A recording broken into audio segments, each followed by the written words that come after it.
The boardroom smelled like polished wood, recycled air, and money old enough to believe it was untouchable.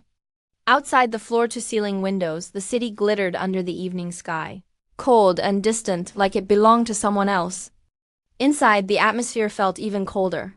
I sat at the far end of the massive mahogany table, my back straight against the leather chair, my hands resting calmly in my lap. Across from me, my sister Ashley looked radiant in the artificial light, diamonds sparkling at her throat like tiny weapons. She didn't even wait for the attorney to open his briefcase before she leaned forward and smiled. Not at me. At my son. At Griffin. My 10-year-old boy sat beside me in silence, his small hands folded neatly over his backpack, his expression far too calm for a child sitting in a room full of adults waiting to erase his mother. Don't bother getting comfortable. Brooke, Ashley said softly, her voice sharp enough to cut skin.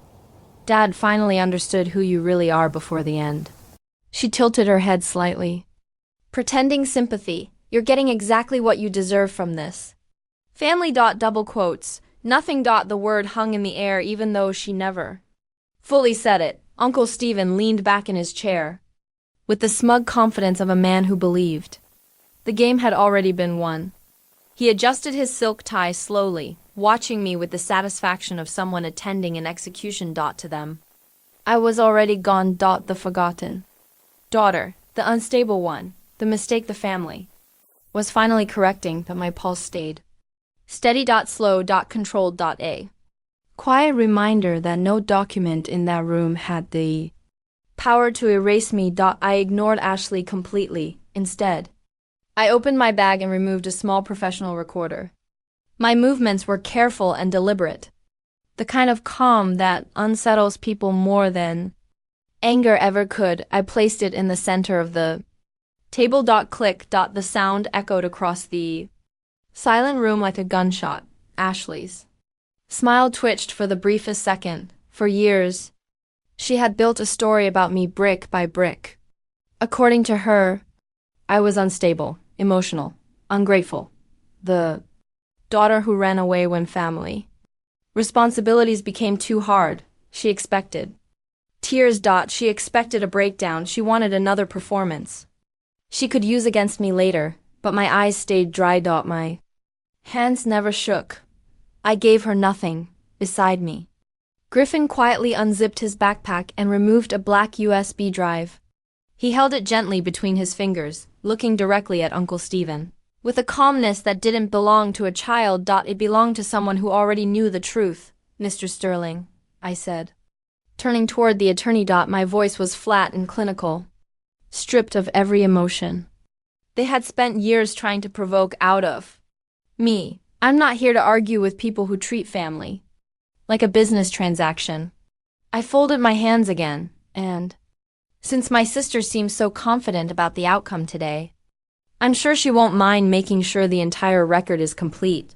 Stephen shifted in his chair. The leather creaked loudly beneath him. His smile remained, but it no longer looked natural. His eyes kept moving between me and the USB drive in Griffin's hand, for the first time since I entered the room. Uncertainty appeared. Ashley noticed it too.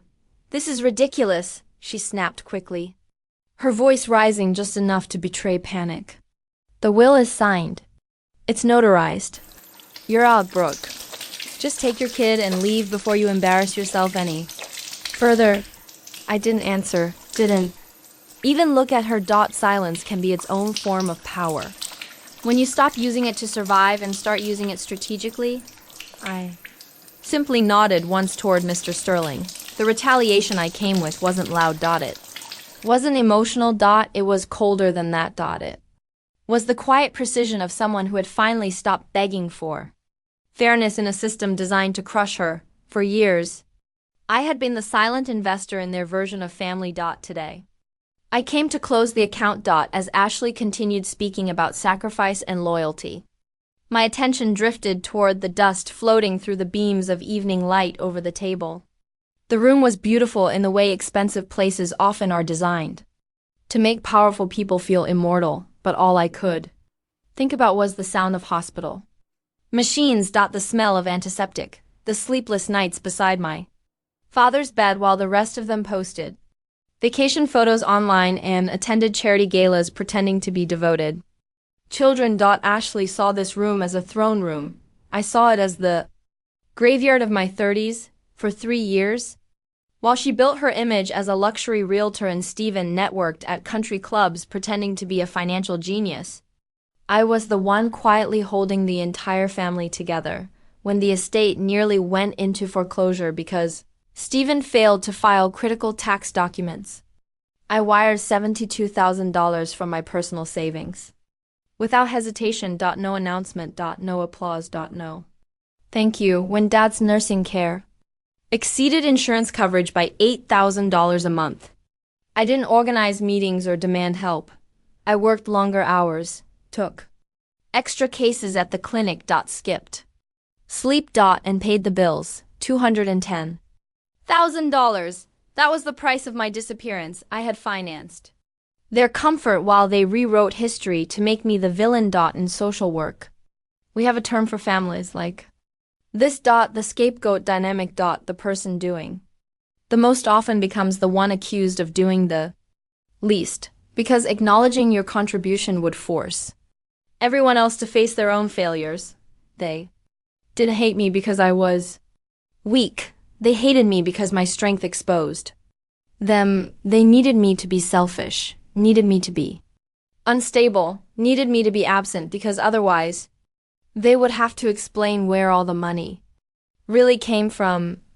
I looked at the neatly stacked papers sitting before Mr. Sterling. Legal language, official stamps, a polished lie printed on expensive paper. They thought today was about inheritance, but you can't steal something that was already taken years ago. I leaned back slightly in my chair, calm washing over me in slow waves. For the first time in a decade, I wasn't sitting at this table as a daughter asking to be loved. I was sitting here as a creditor, preparing to collect a debt. Ashley suddenly stood and began pacing around the room, her designer heels clicking sharply against the hardwood floor. This was her stage, the glamorous daughter, the successful one, the public face of the family. Let's be honest, she said dramatically, turning toward the relatives gathered around the table. Brooke isn't here because she cared about Dad. She's here because she's broke. A few uncomfortable glances shifted around the room. Ashley continued, social work doesn't exactly fund luxury lifestyles, does it? She disappeared for years and now suddenly she wants a piece of the empire she didn't help build. Her voice softened into fake sympathy. It's honestly tragic. Dad needed her and she ran away. I was the one handling doctors, paperwork, everything. And now she drags that poor child in here hoping for pity. Uncle Stephen nodded along. It's about loyalty, he added. Something Brooke has never understood. Then his eyes moved toward Griffin. Honestly, does the boy even know who his father is? The room fell painfully quiet. My cousins looked away. No one defended us. Because believing Ashley was easier than admitting they had watched this happen for years. Ashley stepped behind my chair and leaned down close enough for me to smell her expensive floral perfume. Just sign the waiver. Brooke, she whispered. Walk away quietly. Maybe Stephen will even write you a small check so Griffin can have decent shoes for school. She smiled. It's more than you deserve. Every word. Every insult. Every lie. Captured perfectly by the recorder sitting in the middle of the table. I finally looked up at her. My face remained perfectly still. Is that all, Ashley? I asked quietly. Or do you have more fiction to share before we move on to the facts? Ashley laughed sharply. You want facts? She said, fine, here's a fact. Dad signed documents declaring you an emotional and financial burden he no longer wished to support. She crossed her arms triumphantly. That's the only fact that matters. I turned toward Mr. Sterling. His expression never changed. But he knew exactly what was coming. I had spent 14 months preparing for this day. Not with tears. With spreadsheets. Mr. Sterling, I said calmly. Before you read the final distribution, I'd like the room to review the notice of contingency I filed 2 weeks ago. along with the forensic audit of the estate's financial accounts from the last 3 years. The room froze. Stephen's confidence collapsed instantly. What audit? He snapped. You have no authority to audit estate accounts. Actually, I replied evenly. As the primary creditor who injected over $210,000 of personal capital into preserving family assets, I have every legal right to verify whether those assets were properly managed. I watched the color drain from his face, because suddenly, this wasn't about a bitter daughter anymore. It was about evidence, numbers, records, transactions, Ashley. And Stephen had spent years whispering poison into Dad's ears, convincing him that I was draining the family. While they quietly emptied it themselves, they built an entire fortress out of lies. But they forgot something important. A fortress built on sand cannot survive. A flood of facts. They never hated me because I was worthless. They hated me because my existence threatened their theft. They needed Dad to cut me out before anyone started looking too closely at the books. And now, everyone in the room was finally about to look at the books. They thought they were burying me, but they were actually just burying the evidence. And, I'd spent the last year digging it back up. Mr. Sterling pulled a thick tabbed folder from his bag. He didn't look at Ashley. He looked at the numbers. I have the report here, Stephen, Sterling said, his voice dropping an octave. It seems there are several inconsistencies. Large cash withdrawals, signatures that don't quite match the ones on file. Brooke isn't here as a beneficiary today. She's here as a claimant. Ashley's luxury realtor mask shattered, her face contorted. This is a lie. She's faking it. I didn't blink. I just watched her unravel. This wasn't a family meeting anymore. It was a crime scene, and I was the lead investigator. The silence that followed was heavy. I saw the muscles in Uncle Stephen's jaw twitching a rhythmic, desperate pulse of a man who realized the ground was no longer solid. Ashley had stopped pacing. She stood frozen. Claimant? Stephen rasped. That's absurd. Those signatures they're authorized. Authorized by whom, Stephen? I asked, my voice dropping to a near whisper. Because I certainly didn't sign off on a $40,000 consultation fee to your private firm while Dad was in a semi-coma state. Ashley finally found her voice, but it wasn't the polished tone of a realtor anymore. It was a jagged, desperate screech. You're making this up. You've always been obsessed with money. I didn't answer her because at that moment, Griffin stood up. He didn't look like a child.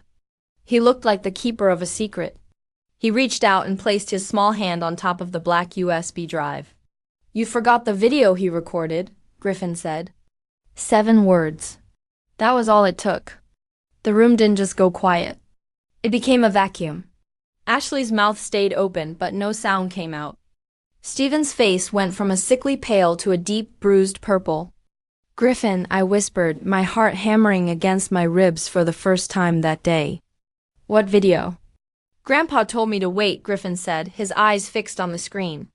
He said if they started telling lies about you, I had to show the truth. He recorded it the day you were at work, and I went to see him alone. Mr. Sterling didn't wait for permission. He took the drive from Griffin's steady hand and plugged it into the laptop. The glass room was equipped with state-of-the-art technology. The laptop screen was instantly mirrored onto the massive 80 inches monitor at the head of the table.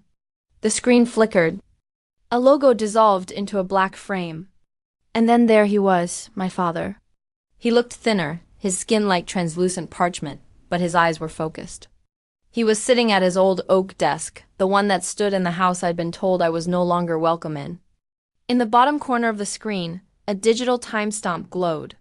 14 days before his passing. Hi, Brooke. My father's voice filled the room, steady and resonant. I felt a cold shiver race down my spine. Beside me, I heard a sharp, choked sob. It wasn't from me. It was Ashley. She was looking at the screen as if she were seeing a ghost, one that had finally come back to settle the score. The screen didn't just show a dying man. It showed a man who had reclaimed his mind. My father sat tall in his chair, his voice steady as he looked directly into the camera. If you are watching this, he began, it means my family has done exactly what I feared they would. It means Ashley has finished the story she started spinning years ago. And Stephen has successfully buried the truth in a mountain of forged paperwork. Ashley let out a sound like a wounded animal. She lunged toward the laptop, her hand outstretched to slam it shut, but Mr. Sterling stepped in her path. Sit down, Ashley, he commanded. Brooke, Dad's voice continued. I am sorry. I let them convince me that your silence was indifference. I let them tell me that the money you were sending was a guilt payment for leaving. I was old. I was tired. And they were loud. But 3 months ago, I found the ledger. Stephen thought he'd hidden. I found the proof that while you were working double shifts to pay for my nurses, they were draining my retirement fund to buy condos in Aspen. The room was so quiet I could hear the hum of the air conditioning. Stephen was staring at the floor, his face the color of wet cement. Therefore, Dad's voice rang out. I have executed a final codicil. Mr. Sterling has the verified copy. I am revoking every cent previously allocated to Ashley and Stephen. The primary estate, the investment portfolio totaling $1,200,000 and the remaining $650,000 in savings are hereby transferred to my only daughter, Brooke, along with a full record of Stephen's consultation fees for the district attorney's office. The power flip was instantaneous. Ashley, the woman who had spent the morning mocking my shoes, literally crawled toward my end of the table. Brooke, please, she sobbed, her expensive mascara running in black rivers down her cheeks. I was just doing what Stephen told me. We're sisters. You can't let them take everything. I looked down at her. I didn't feel anger. I felt the kind of cold clinical clarity you get after a long fever finally breaks. I looked at Stephen, who was now being handed a formal notice of criminal intent. You talked a lot about character today, Stephen, I said, my voice as sharp as a diamond. And Ashley, you talked about what I'm worth. It turns out you were right. I'm worth every cent Dad left me. And you? You're worth exactly what you left me with. Nothing. I stood up, signaling to Griffin. Ashley grabbed at my hem. Please, Brooke. I'm your sister. I gently pulled my dress from her fingers. I'm not your sister, Ashley. I was just a subscription you forgot to cancel. And today the service is over. The glass room was no longer a battlefield.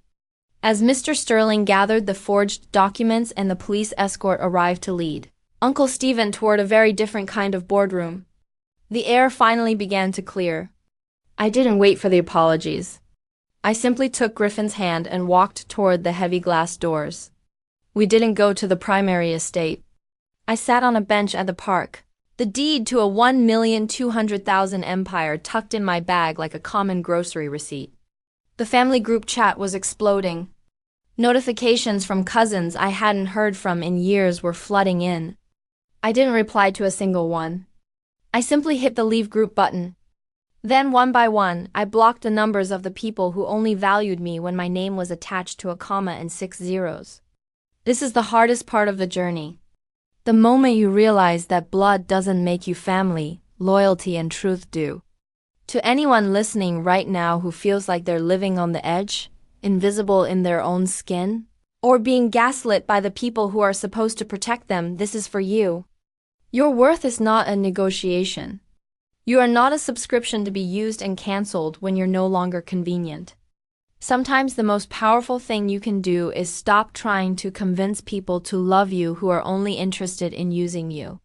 Freedom isn't just about the money. It's about the silence that follows when you finally stop answering the calls of people who don't deserve your voice. I opened my phone one last time, pulled up the old family photo I'd kept for years, the one where I was cropped out of the edge, and I hit delete.